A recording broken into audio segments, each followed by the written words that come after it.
और अब बात करते हैं आज की तीसरी स्टोरी की। देश में पेपर लीक अब सिर्फ एक परीक्षा का मुद्दा नहीं है और उसकी एक समस्या तक नहीं है, बल्कि करोड़ों युवाओं के भविष्य का सबसे बड़ा सवाल बन चुका है। वर्षों से छात्र मेहनत करते रहे, लेकिन कुछ मिनटों में लीक हुए प्रश्न पत्र उनकी पूरी तैयारी पर पानी फेर देते थे। सड़कों पर प्रदर्शन हुए, सरकार पर सवाल उठाए गए, विपक्ष ने हमला बोला और लाखों अभ्यर्थियों ने पारदर्शी परीक्षा व्यवस्था की मांग की। अब इस पूरे विवाद के बीच में देखिए, सरकार संसद में एक ऐसा संशोधन बिल लेकर आई है जिसका दावा है कि पेपर लीक माफिया की कमर तोड़ी जाएगी। लेकिन नए संशोधन बिल में ऐसा क्या है जो कानून बनते ही पुराने कानून से अलग और ज्यादा सख्त हो जाएगा? पेपर लीक का मुद्दा पिछले कुछ वर्षों में देश की सबसे बड़ी प्रशासनिक और राजनीतिक चुनौतियों में से एक बन गया। देखिए, चाहे राष्ट्रीय स्तर की भर्ती की हम बात करें, परीक्षा हो या प्रवेश परीक्षाएं, बार बार सामने आए पेपर लीक के मामले ने लाखों छात्रों का भरोसा कमजोर किया।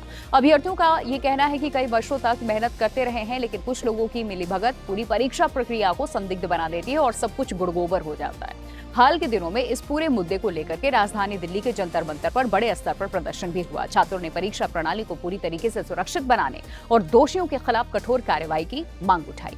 और इस पृष्ठभूमि में केंद्र सरकार ने संसद में पेपर लीक से जुड़े कानून और उसके अधिकार सख्त बनाने के उद्देश्य से संशोधन बिल पेश किया। लोकसभा में केंद्रीय मंत्री जितेंद्र सिंह के तरफ से प्रस्तुत इस प्रस्तावित कानून के उद्देश्य सिर्फ दोषियों को सजा देने तक नहीं, बल्कि जांच और न्यायिक प्रक्रिया को भी समयबद्ध बनाता है।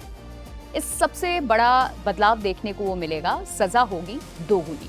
देखिए, बड़ी बात है। पुराने कानून में पेपर लीक से जुड़े अपराधों के लिए 3 से 5 वर्ष तक की सजा का प्रावधान था। सरकार का ये मानना है कि ये सजा संगठित अपराध के रूप में काम कर रहे पेपर लीक गिरोह को रोकने के लिए पर्याप्त नहीं थी और इसीलिए संशोधित बिल में न्यूनतम सजा 5 वर्ष और अधिकतम जो सजा है वो 10 साल का प्रस्ताव इसमें रखा गया। इसका संदेश साफ है कि अब पेपर लीक को सामान्य अपराध नहीं, बल्कि युवाओं के भविष्य से खिलवाड़ करने वाले गंभीर अपराध के रूप में देखा जाएगा, उसी श्रेणी में आएगा। और कानून में सबसे चौंकाने वाला बदलाव आर्थिक दंड को लेकर के किया गया। पहले जहां अधिकतम जुर्माना 10 लाख रुपए था, वहीं अब इसे बढ़ाकर 10 करोड़ रुपए तक करने का प्रस्ताव रखा गया।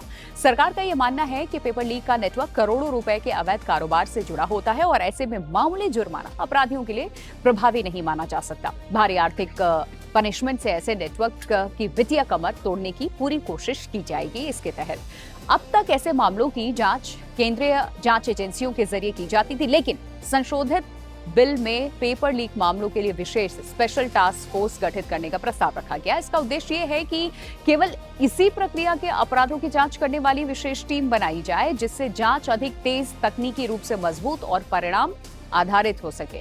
और पुराने कानून की एक बड़ी कमी ये भी मानी जाती थी कि जांच पूरी करने की कोई निश्चित समय सीमा नहीं थी। कई मामलों में जांच महीनों या सालों तक लंबी खिंच सकती थी और नए संशोधन के अनुसार संबंधित एजेंसी को 2 महीनों के भीतर जांच की पूरी लिस्ट सामने रखनी होगी। सबूत जल्दी जुटाने होंगे, बाकी मुकदमे, प्रक्रिया, इन सबों में भी टाइम लगता है, इसमें भी ध्यान रखा गया है। संशोधन बिल का सबसे महत्वपूर्ण हिस्सा न्यायिक प्रक्रिया को तेज बनाना है।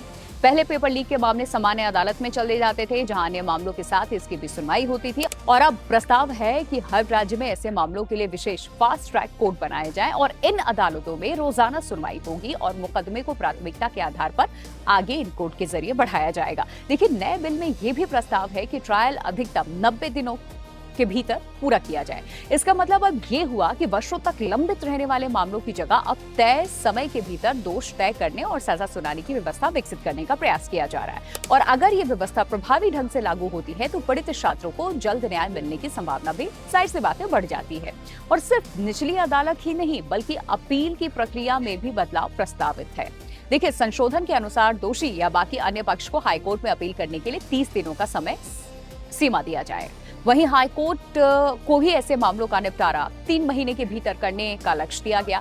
इससे न्यायिक प्रक्रिया में अनिश्चितता कम करने की कोशिश दिखाई देती है साफ तौर पर। तो सरकार ने कानून में संशोधन के साथ साथ प्रशासनिक स्तर पर भी कार्रवाई शुरू कर दी। पेपर लीक मामले में कड़ा रुख अपनाते हुए राष्ट्रीय परीक्षा एजेंसी यानी एनटीए के 47 अधिकारियों को सेवा से हटा दिया गया और सूत्रों के अनुसार इन अधिकारियों के खिलाफ आपराधिक मुकदमे दर्ज करने की तैयारी भी की जा रही है और इसे परीक्षा प्रणाली में जवाबदेही तय करने की दिशा में भी बड़ा कदम माना जा रहा है। और इसके अलावा देखिए, शिक्षा मंत्रालय में भी प्रशासनिक फेरबदल किए गए हैं। एनटीए की जो आउटसोर्सिंग व्यवस्था की समीक्षा है वो की जाएगी। तकनीकी सुरक्षा बढ़ाने और परीक्षा संचालन में डिजिटल सुधार लागू करने की तैयारी की जा रही है ताकि भविष्य में जो क्वेश्चन पेपर है उसकी सुरक्षा और निगरानी पहले से अधिक मजबूत हो सके। और दिल्ली पुलिस ने भी प्रतिष्ठित परीक्षाओं में अनियमितताओं की जांच के लिए एक विशेष एसटीएफ गठित की है और इसके दायरे में यूपीएससी से लेकर के एनटीए द्वारा आयोजित प्रमुख परीक्षाएं शामिल होंगी। इसका उद्देश्य अलग अलग एजेंसियों में बिखरी जांच को बेहतर समन्वय के साथ आगे बढ़ाना और परीक्षा प्रणाली में संभावित गड़बड़ियों की